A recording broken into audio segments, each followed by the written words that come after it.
사랑하는 여러분, 한 주간 평안하셨습니까? 네. 대림절을 우리가 맞이하고 있습니다. 대림절은 기다림의 절기라고 말씀을 드렸습니다. 이번 한 주는 여러분은 어떤 소식들을 기다리고 어떤 모습들을 여러분 또 간절히 기대하셨습니까? 사실 이 기다림이라고 하는 것이 예전만치는 않은 것 같아요.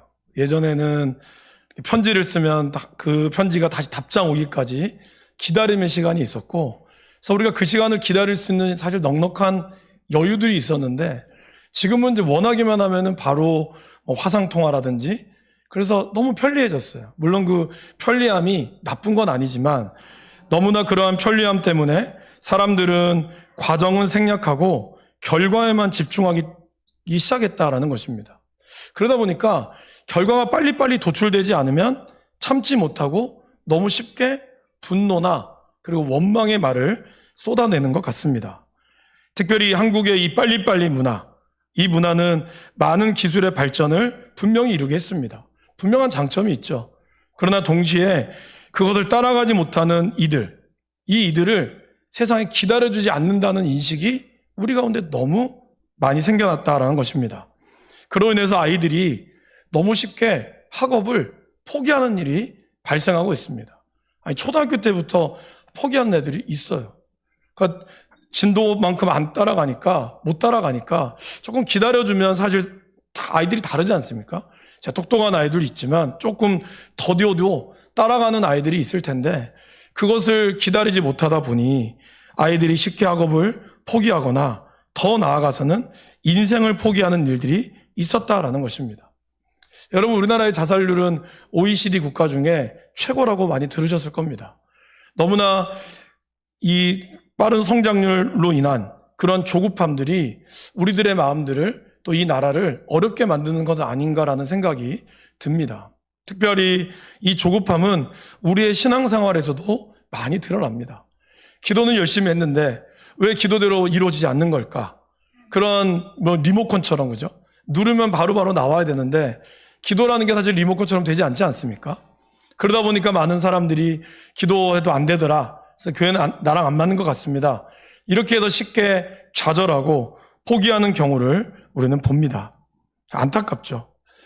히브리서 기자는 우리에게 이렇게 이야기합니다. 믿음은 바라는 것들의 실상이요 보이지 않는 것들의 증거다. 실상과 증거라고 하는 이런 것들이 눈에 보여지기 위해서는 하나님의 때가 있습니다. 아무리 우리가 조급하다고 해서 갑자기 작은 키가 한 자나 더 커지지 않는 것처럼, 오늘 심은 씨앗이 내일 돼서 바로 열매를 맺힐 수 없는 것처럼 기다림의 시간들을 우리는 살아가야 한다라는 것입니다. 이번 주에 성도님들 중에 이제 몇 분들과 전화 신방을 하면서 어떤 분이 그런 얘기를 하시더라고요. 제가 오랫동안 장사를 해봤지만 올해처럼 또 11월 달만큼 매출이 안 나온 적은 이번이 처음이라고, 그런 말씀을 제가 들으면서 참 마음이 무거웠습니다. 그렇다고 해서 이분이 열심히 안 하는 분이 아닙니다. 새벽부터 지금까지 한 번도 쉬지 않고 열심히 일하셨고, 그것 때문에 그 일로 집도 사고 빚도 갚고 그렇게 열심히 사셨던 분임에도 불구하고 여전히 그 열심은 있으나 이제는 그분의 열심의 대가를 시대가 보상해주지 못하는 그런 어려움이 찾아왔다라는 것입니다. 물론 다른 분야에서는 또 잘 되는 데도 있겠지만 전반적으로 어렵다는 것을 우리 모두 다 느끼고 있을 겁니다. 그래서 이제는 강제적인 기다림이 필요한 시기가 왔습니다. 의지적으로 기다리고 싶어도 이제는 강제적으로라도 기다리지 않으면 이런 안 되는 시대가 왔죠. 그래서 우리는 어떻게 해야 될까요? 사실을 잘 버텨내야 됩니다. 그것이 참 중요합니다. 오늘 아침에 잠깐 교회 출근하기 전에 화장실에서 이렇게 책을 좀 잠깐 봤는데요. 그 책에서 너무 좋은 내용이 있어서 우리 성도님들과 좀 함께 나누고 싶어서 또 책을 좀 준비를 했습니다. 화면을 한번 띄워봐 줄까요? 짧은 문장인데요. 같이 한번 우리 이 글을 읽어봤으면 좋겠습니다. 버티는 자에게는 은혜가 있습니다. 붙들려 있는 자에게는 감사가 있습니다. 안 떠나는 자에게는 계획이 이루어집니다. 새벽마다 성도님들을 위해서 기도합니다. 정말 하나님께서 이 어려운 시기들을 잘 버텨낼 수 있는 힘을 하나님 주시도록, 그죠? 그게 필요하죠. 그러기 오늘 이 책을 쓰신 목사님의 책을 읽으면서 하나님의 은혜에 붙들려 우리가 늘 감사의 기도의 제목을 찾기를 기도합니다. 또 힘들고 어렵지만 하나님의 뜻을 기다리는 분에게 하나님의 계획이 분명히 이루어질 것입니다. 그 은혜를 여러분들이 경험할 수 있기를 간절히 바랍니다.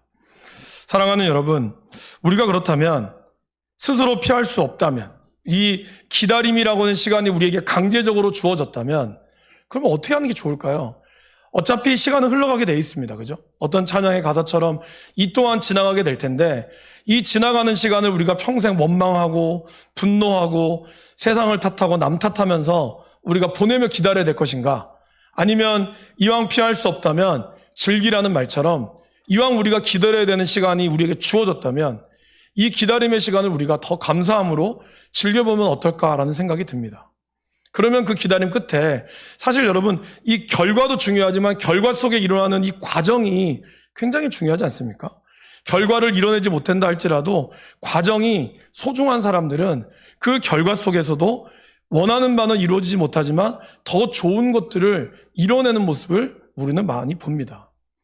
프로야구 감독들 중에는 정말 명장이 있지만 그죠? 우승을 몇 번이나 일구고 그러한 명장들이 많이 계십니다. 그러나 그들이 선수 생활에 다 성공했던 분들일까요? 의외로 그렇지 않습니다. 오히려 선수 때는 후보기도 했고 그리고 몇 번 등장하지도 못하고 은퇴했던 분들도 많아요. 근데 그분들이 거기에 인생을 끝나지 않고 거기서 그 과정 속에서 그들은 선수 때 하지 못했던 또 다른 열심히 있는 과정들을 이끌어내니 감독이 되어서 많은 한국 시리즈도 우승하게 하고 미국도 사실 더 그렇죠. 여러분 우리가 내리는 결과가 우리 인생의 정답은 아닙니다. 그러기에 그 과정들을 잘 이뤄나가는 것, 그것이 우리에게 필요한 기다림의 자세다라는 것입니다. 오늘 우리가 읽은 이 마가복음은 성경에서는 두 번째 위치에 있죠. 그러나 실제로 복음서에서는 첫 번째 위치에 있는 것이 마가복음입니다. 이 마가복음을 쓴 저자 마가의 다락방으로 알려져 있는 그 마가죠. 그 마가 요한은 가장 먼저 이 복음서를 썼습니다. 여러분 우리가 읽은 성경은 우리나 번역되어 있는 한글 성경은 하나님의 아들로 시작을 합니다. 그런데 헬라어로 시작하는 마가복음의 첫 단어는 아르케라고 하는 단어를 써요. 이 단어는 뭘까요? 시작이란 뜻입니다.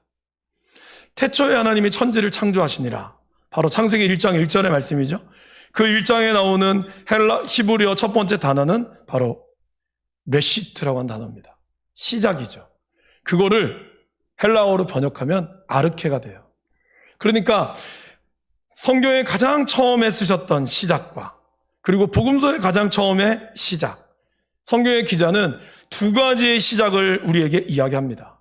하나님이 태초에 천지를 창조하심으로 이 땅이 시작되었고 이제 복음서로 인하여 예수 그리스도의 복음으로 인하여 우리의 인생이 다시 시작되었다는 것을 마가복음 1장은 우리에게 들려주고 있습니다. 이 기쁜, 그러면서 마가복음이 들려주고 싶은 이 복음이라고 하는 이 단어는 바로 기쁨이란 뜻이죠. 기쁜 소식. 헬라어로는 유앙겔리온이라는 단어를 씁니다. 근데 여러분 이 단어는 원래 이 당시에는 아무나 쓰면 안 되는 단어였어요. 황태자, 로마의 황제가 어떤 일이 있을 때 그때 유앙겔리온이라는 단어를 씁니다. 그리고 전쟁에서 승리했을 때, 승전가를 머물고 로마에 개선했을 때 그 앞에 오는 전령이 뿌리죠. 기쁜 소식입니다. 그 단어에만 쓰는 단어가 바로 이 유앙겔리온이라는 단어입니다. 그런데 오늘 마가복음은 너무나 과감하게 어떻게 보면 이렇게 이 단어를 쓰면 반역으로 몰릴 수 있는 위기에도 마가복음의 저자는 가장 먼저 유앙겔리온이라는 단어를 바로 사용하고 있습니다. 그 시작은 곧 복음입니다. 가장 기쁜 소식입니다. 그러면 로마의 황제나 나타날 수 있는 최고의 칭호인 기쁜 소식을 마가는 누구에게 썼을까요? 바로 예수 그리스도. 우리의 구원자 되신 그분을 통하여 우리의 인생이 다시 시작된다는 것을 우리에게 보여주고 있다는 것입니다. 사랑하는 여러분, 여러분들에게 기쁜 소식은 아까 제가 여쭤봤는데 뭐세요? 돈을 많이 버는 것? 그것도 기쁜 소식이 되어야 되죠. 여러분들이 사업이 잘 되고 자녀들이 이제 이번 주에 수능 통지표가 나왔는데요. 여러분 자녀들이 수능 통지표를 받고 좋은 대학에 진학할 수 있는 그 소식, 합격의 소식, 좋은 소식이죠. 취업이 됐거나 아니면 결혼을 하거나 결혼을 한 가정이 또 아이에 대한 임신의 소식, 이 모든 기쁜 소식이 중요합니다. 그러나 그러한 기쁜 소식보다 더 중요한 기쁜 소식은 뭘까요? 바로 우리를 구원하시고 우리 인생의 문제를 해결해 주시는 그 예수 그리스도, 그분으로부터 우리 인생이 시작되었다. 이것이 우리에게 가장 기쁜 소식이 되어야 될 줄 믿습니다. 그 소식을 우리가 선포할 수 있다면 저와 여러분들의 인생은 아마 지금 보는 인생과 전혀 다른 인생을 살아가게 될 것입니다. 그리고 그러한 인생을, 그러한 기쁜 소식을 가장 먼저 선포한 사람을 오늘 마가복음의 저자는 바로 소개하고 있습니다. 누굴까요? 바로 세례 요한이죠. 세례 요한은 예수님보다 6개월 일찍 태어났습니다. 그리고 예수님의 친척이었죠. 하지만 그는 철저하게 조연의 인생을 살아야 했어요.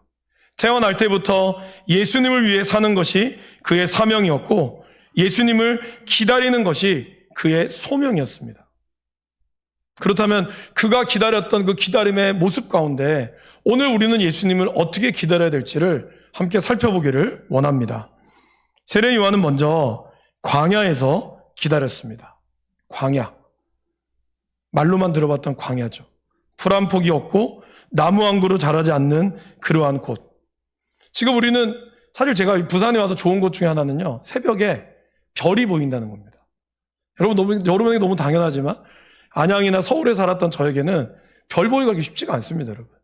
남산 가서 별 본다 그러죠? 남산 가지 말고 황령산 가세요. 남산은 스모그만 잔뜩 끼어 있어서 안 보입니다, 실제로. 그래서 제가 이 별을 볼 수 있는 게 너무 참 감사했어요. 그런데 이 광야는 그러한 별을 볼 수 있는 곳이죠. 그리고 이 절대의 고독과 침묵만이 흐르는 곳. 그러나 그곳에 하나님이 그 자신을 나타나실 장소로 바로 하나님은 광야를 선택하셨다라는 것입니다. 그래서 광야에 외치는 자의 소리가 있다라고 표현하고 있죠. 광야라고 하는 이 히브리어 단어는요, 미드바르라고 하는 단어입니다. 근데 이 단어의 어원은 어디서 나왔냐면 다바르라고 하는 말하다라고 하는 단어에서 나왔어요. 그러니까 입이 곧 광야에서 시작된다는 거죠. 그러면 이 미드바르에서 다바르의 앞에 있는 이 전치사 앞에 이 맴이라고 하는 단어는 무슨 뜻일까요? 아니다라는 뜻이에요. 그러니까 말하는 것을 안 하는 곳, 말이 없는 곳, 그것이 바로 광야라는 거죠. 누구의 말이 없을까요? 사람의 말이 없는 곳. 철저한 침묵과 고독만이 있는 곳이 광야라는 것이죠. 그런데 그 고독 가운데 누가 말씀하실까요? 하나님이 말씀하시는 것. 그것이 광야다라고 이야기하는 겁니다. 그래서 모세는 그의 인생이 40년까지는 최고의 인생을 갈구했죠. 애굽의 왕자로서 모든 것을 다 누렸지만 한순간의 실수로 그는 다 잃어버리고 광야로 갑니다. 실패자의 모습이었으나 그는 그곳에서 하나님의 음성을 듣게 되죠. 예수 그리스도는 광야에서 40일 동안 금식하면서 그곳에서 하나님을 만나며 하나님의 놀라운 은혜를 경험합니다.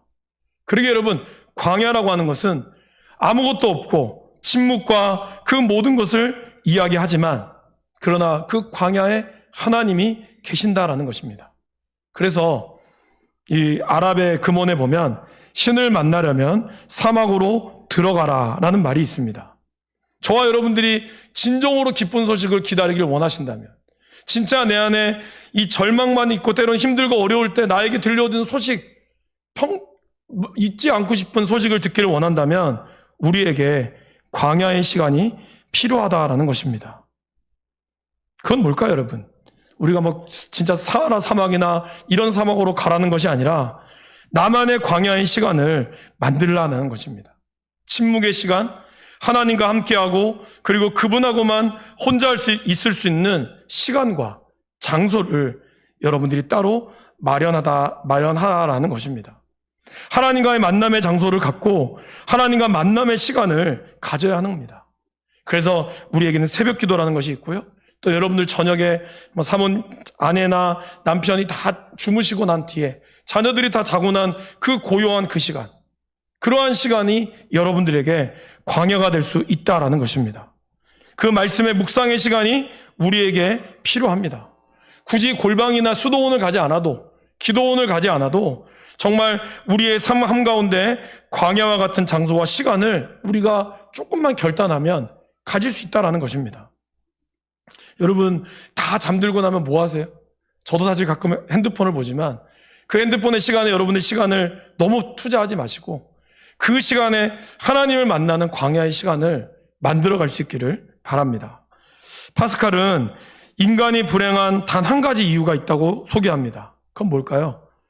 조용히 자신의 방에서 지내는 법을 모르기 때문이다. 그러기에 인간은 불행하다고 이야기를 해요. 사실 오늘 현대인만큼 홀로 있음을 두려워하는 사람들도 없습니다. 잠시라도 뭐라도 해야 한다는 거예요. 제가 약간 그런 게 있거든요. 그래서 화장실 들어갈 때도 책이나 핸드폰을 들어가야 돼요. 안 들고 가면 불안해요.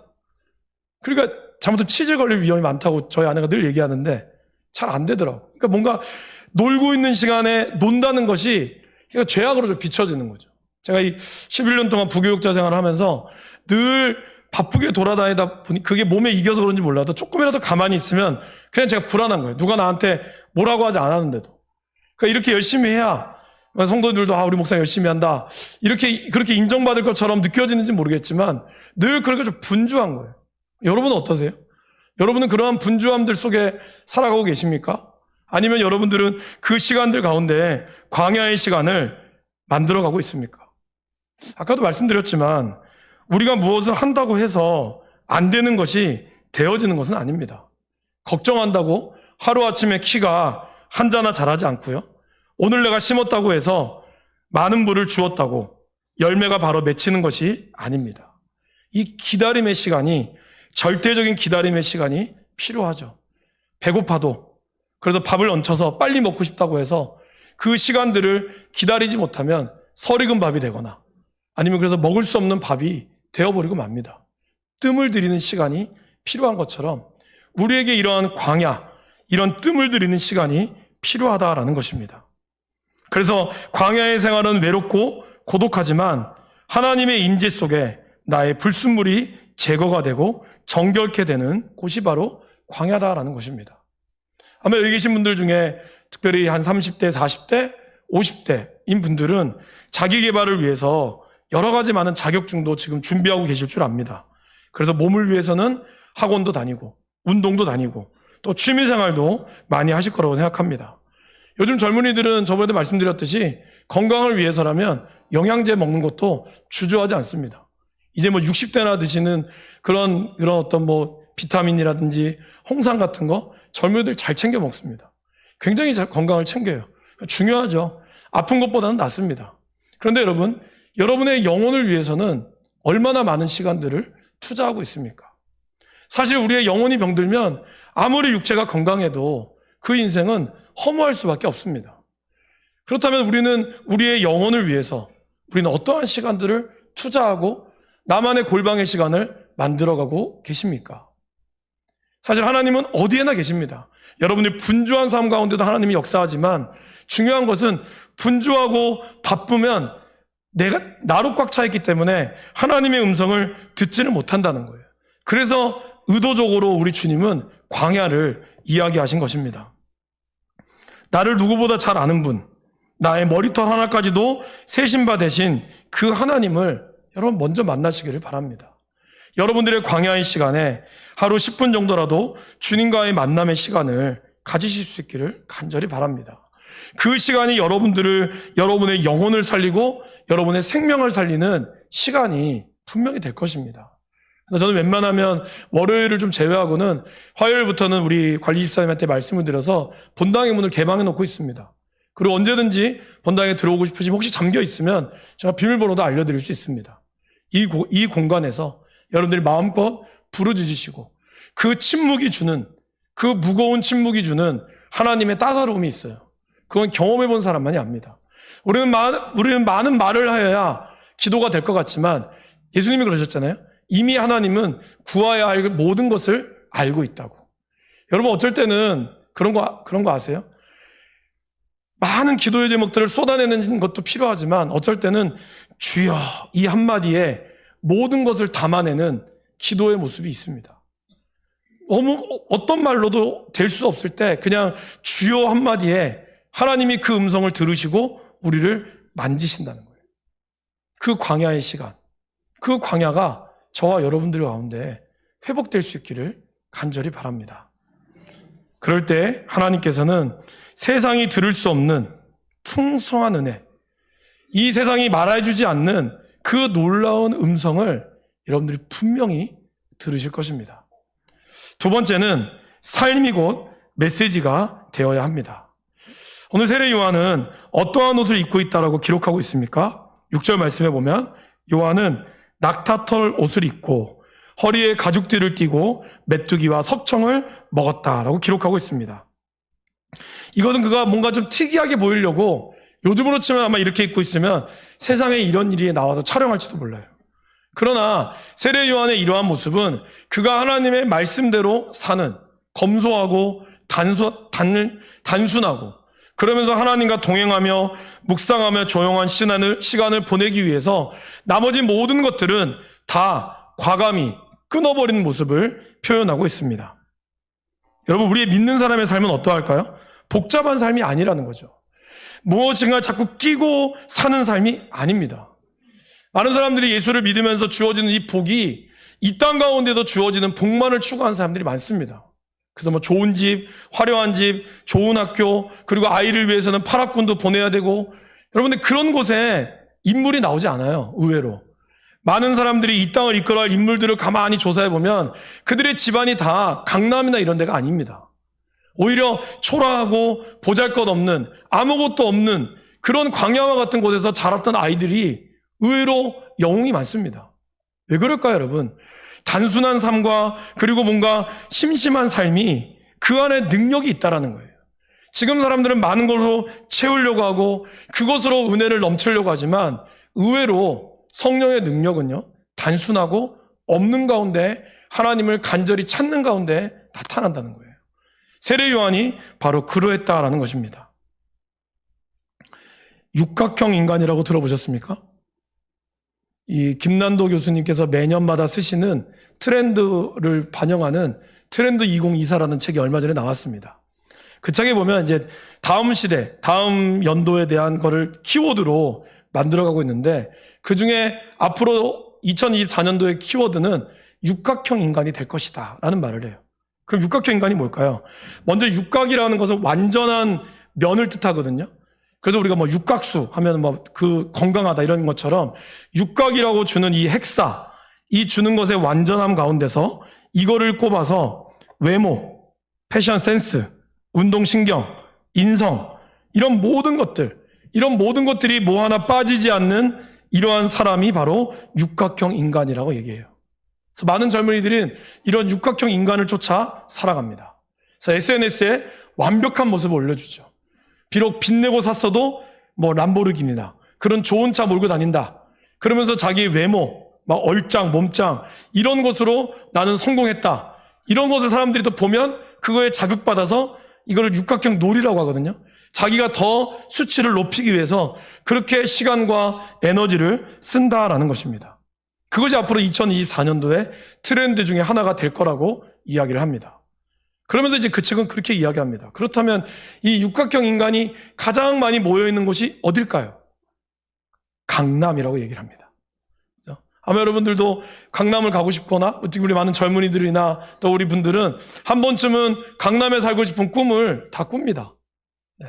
그런데 그 강남에서 28년 동안 정신과 의사를 하신 김정일 박사님이 쓴 책이 하나가 있습니다. 그 책의 제목은 강남은 거대한 정신병동이다 라는 책을 쓰셨어요. 그럼 왜 저자가 왜 이 책을 썼을까? 그는 그렇게 이야기합니다. 과도한 경쟁사에 따른 열등감과 배금주의, 계급의식, 비정상적인 교육열 등이 한국 사회의 문제점이 가장 극명하게 드러나고 있는 그곳이 바로 강남이다라는 거예요. 여러분 이건 근데 거짓말이 아니에요. 제 친구가 강남에서 교육전사를 했을 때 거기 있는 많은 대학생들이 열등감에 사로잡혀 있다고 그랬어요. 부모는 서울대 나오고 그리고 때로 뭐 해외 유학파인데 자기는 그냥 대학이 그런 대학이 아닌 거예요. 그러니까 돈이 많고 하지만 늘 열등감 가운데 신앙생활을 제대로 못하는 거죠. 많은 사람들이 외모와 이런 것들을 기준으로 하지만 그러한 육각형 놀이에 빠져서 자기의 외모의 기준을 자기가 바라는 상과 남이 바라는 상, 의지적인 나의 삶, 세 가지로 구분한다는 겁니다. 그러다 보니까 내가 바라는 상과 남이 바라는 상이 갭이 커지면 어떨까요? 불안해지는 거예요. 그러니까 뭘까요? 진정한 나다움이 없다 보니까 늘 불안하고 늘 자기의 외모와 다른 사람에게 보여지는 것에 신경 쓰는 일들이 많다라는 것입니다. 결국 육각형 인간을 추구하다가 보니 많은 사람들이 더 심리적인 불안한 가운데, 그래서 이 김정일 박사님은 28년 동안 이 책을 쓴 거예요. 많은 사람들이 정말 속된 말로 미쳐가고 있다는 거죠. 외모 지상주의와 그리고 자아와 현실을 과장하며 육각형 놀이에 몰두하면서 진정한 나다움은 사라지고 말았다라는 것입니다. 제가 한 7, 8년 전에 저희 아내랑 청담동에 한번 갈 일이 있어서 갔습니다. 거기서 제가 깜짝 놀랐어요. 거기 보니까 여자분들이 다 비슷한 거예요. 콧날도 비슷하고 눈가도 다 비슷한 거예요. 보니까 그 뒤에 이 성형외과가 즐비하게 들어져 있어요. 다 거기서 나온 사람들이. 다 거기서 창조된 사람들이에요. 근데 문제는 뭐 다 비슷해요. 그러니까 누가 진짜 가서 제가 깜짝 놀랐다니까요. 너무 비슷한 거예요. 과연 이게 맞는 걸까? 무슨 뭐 복제인간도 아니고. 근데 정말 그분들은 그 삶을 만족할까? 모르겠어요. 비싸게 돈 들여서 만족하면 너무 감사하겠지만 진짜 만족할까? 근데 이 책을 제가 보면서 만족함이 없겠구나. 여러분, 우리의 신앙은 어떨까요? 하나님이 우리를 크리스찬다움으로 만들어야 되는데 여러분들은 정말 크리스찬답게 주님 앞에 감사하며 살아가고 있습니까? 사도 바울은 우리에게 이렇게 이야기를 합니다. 우리가 진정한 크리스찬다움이 있으려면 먼저 이 시대를 본받지 않아야 하고 오직 마음을 새롭게 함으로 변화를 받아야 한다는 것입니다. 그리고 하나님의 선하시고 기뻐하시고 온전하신 뜻이 무엇인지를 끊임없이 묵상하고 분별해야 한다는 거예요. 이 치열한 과정이 없으면 그냥 흘러가는 대로, 세상이 흘러가는 대로 간다는 거죠. 지난번에 말씀드렸죠. 우리 이성희 목사님이 그 아이들 답사차 서울에 갔었는데 아침에 일어나서 가니까 지하철 타고 오니까 다 뛰더래요. 자기도 모르게 뛰더래요. 안 뛰면 뭔가 이상할 것 같아서. 그러한 방향도 없이 한참 뛰고 나면 아이고 잘못 왔다 이렇게 한다는 거죠. 어디로 갈지 모르는 가운데 남들 뛰니까 다 같이 뛰니까 가랑이는 찢어지고 그러면서 자기도 멈춰서 있는 곳은 여기가 어디지? 나는 누군가? 그러면서 우리들은 우리 자신을 잃어버리고 만다는 겁니다. 여러분, 진정으로 나 자신을 잘 보려면 치열하게 묵상의 과정이 있어야 하고요. 검색이 아닌 사색의 시간들이 있어야 한다는 거예요. 하나님의 선하신 뜻이 무엇인지, 하나님이 기뻐하는 뜻이 무엇인지, 그것 가운데 나는 어떤 거를 선택하고 어떤 거를 집중해야 하는지, 그것이 중요하다는 것이죠. 그리고 그렇게 선택과 집중 가운데 능력이 나타나는 것입니다. 오늘 세례요한이 이상한 복장을 하고 이상한 걸 먹었습니다. 그런데 사람들은 어떻게 했죠? 광야에 있는 세례요한을 보기 위하여 유대지방과 예루살렘 사람들이 다 나왔다 그랬습니다. 그리고 그 앞에 죄를 자복하고 말씀 가운데 섰다는 거예요. 왜 그럴까요? 무엇이? 예루살렘에는 말씀이 없습니까? 예루살렘 성전에는 대제사장들이 분명히 말씀을 하고 설교했을 텐데 그곳에 교회가 없을까요? 있었어요. 그런데 사람들은 거기에 가지 않고 광야로 갔다는 겁니다. 왜요? 그곳에 말씀이 있기 때문에. 여러분, 교회를 선정할 때 많은 사람들이 이렇게 얘기합니다. 교회 선정하면 주차장도 좋아야 되고 카페도 있으면 좋고 아이들이 놀만한 공간이 있으면 좋고 저도 동의합니다. 그럼 너무 좋겠죠. 그런데 여러분들이 누군가를 전도할 때 어떻게 전도하세요? 야, 우리 교회 주차장 엄청 넓어. 우리 교회 와. 이렇게 전도하시면 계세요? 우리 교회 카페가 있다? 카페 진짜 맛있다. 바리스타가 최고야. 그렇게 얘기한 분 있어요? 없어요. 우리 교회 애들이 놀 수 있는 놀이시설이 있어서 너무 좋아. 그러니까 우리 교회 와. 이렇게 얘기하는 분 거의 없습니다. 뭘 얘기하죠? 우리 교회 말씀 좋다? 우리 교회 성도님들이 너무 좋아. 다 착하고 다 오면 너무 반겨줄 거야. 당신 또래가 많고 당신처럼 아픔 있는 사람 우리 교회도 있어. 오면 위로받을 수 있어. 본질적인 걸로 승부한다는 거예요. 그리고 나서 비본질적으로 채워지는 거죠. 우리가 먼저 말씀에 집중할 때, 우리가 먼저 하나님의 삶대로 살아가려고 집중할 때, 그 삶이 세상이 보기에는 좀 누추하게 보이고 연약해 보일지라도 사람들은 결국에는 거기를 찾아간다는 거예요. 왜요? 사람들에는 영적으로 허무한 것을 찾고 싶지 않는 마음이 있거든요. 늘 화려한 것을 쫓아서 가지만 그 안에 오는 허물을 인간은 누구보다 잘 압니다. 그러기에 내 영혼을 채워준 무언가를 사람들은 여전히 갈망하고 있다는 거예요. 근데 그 갈망이 아플 때, 사업이 실패할 때 오니까 힘들어지는 거예요. 화려할 때는 모르지만 그 안에 있는 공허함, 그 안에 오는 그 치열한 아픔은 바로 세례 요한처럼 능력 가운데 나타나는 겁니다. 세례 요한의 한 번도 세례 요한은 오병이어의 기적을 내은 적이 없습니다. 그가 뭐 떡과 물고기를 줘서 몇천 명을 먹이지 않았어요. 세례 요한이 무리를 걸었습니까? 아닙니다. 그럼에도 불구하고 사람들은 세례 요한의 말을 들었다는 거예요. 말씀을 들었다는 거예요. 왜요? 그의 삶이 곧 메시지였기 때문이에요. 그가 걸어갔던 그 길이 메시지였다는 겁니다. 오늘 우리 교회 이 자리에 많은 성도가 넘치기를 바랍니다. 무엇 때문에요? 여러분의 삶이 메시지가 되어서 그 메시지를 따라 오는 성도들이 많아지기를 바랍니다. 제 설교가 여러분들의 삶에 녹아들어가서 저도 그러한 삶을 살기로 치열하게 고민하고 그 고민이 여러분의 삶에 같이 공감되어 주시기를 원합니다. 그럴 때 능력이 나타나는 것이죠. 그럴 때 이 교회가 정말 비잡아서 말씀으로 사모하는 이들이 주의 말씀 앞에 회개하려고 하는 자들이 가득 넘쳐날 수 있기를 주님의 이름으로 간절히 축원합니다. 마지막으로 우리가 예수님을 증거하는 삶을 살아야 합니다. 세례 요한은 놀라운 말씀을 선포했을 때 오늘 이 복음서에 나오지 않지만 다른 복음서에 보면 그러죠. 세례 요한이 정말 예수님인가? 그분이 정말 그리스도이신가? 사람들이 물었다는 거예요. 그때 세례 요한이 뭐라 그러죠? 아니라고. 나는 그분의 신방끈을 풀기조차 감당할 수 없고 오히려 나는 예수님의 길을 예비하는 소리일 뿐이라고. 교회에서 많은 사람들이 은혜를 받고 능력을 받을 때는 처음에는 다 겸손합니다. 근데 그 능력이 강화해지고 은사가 많아지면 어떻게 될까요? 자기가 하나님이 되려고 하는 유혹에 빠진다는 거죠. 대표적인 것이 바로 우리 부산 지역에서 활동하고 있는 천부교, 바로 신앙촌 박태선이시죠. 원래 박태선 씨는 장로입니다. 서울에 있는 창동교회 장로였고, 근데 그분에게는 특별한 은사가 있어서 그분이 말씀을 전하면 사람들이 은혜를 많이 받았어요. 그러다 보니까 그가 본격적으로 부흥 강사로 나가기 시작하면서 나중에는 자기가 감람나무라고 하는 스스로 하나님이 되어서 천부교를 만들었죠. 지금은 사실은 굉장히 미혹에 빠져 있는 거죠. 여러분, 우리도 모두 다 그럴 수 있다라는 거예요. 하나님이 주시는 능력이 여러분들에게 충만하길 바랍니다. 그 능력이 여러분의 삶을 이끌어가길 바라요. 하나님은 그러기를 누구보다 원하십니다. 여러분들이 능력 없기를 하는 원치 않습니다. 여러분이 원하면 하나님이 능력을 주시고 하나님의 뜻 가운데 세워갈 겁니다. 그러나 그때 우리가 하나님을 드러내는 도구로 그 능력이 사용되어져야 한다라는 것입니다. 그런 가운데 하나님의 역사가 우리 가운데 일어날 것입니다. 사랑하는 여러분, 세례 요한처럼 여러분의 광야를 통하여 하나님을 만나시고 그리고 여러분의 삶에서 세상이 경험하지 못하는 풍요함을 누릴 수 있기를 축원합니다. 그 풍요함 속에 진정한 크리스찬다움이 드러날 수 있기를 바랍니다.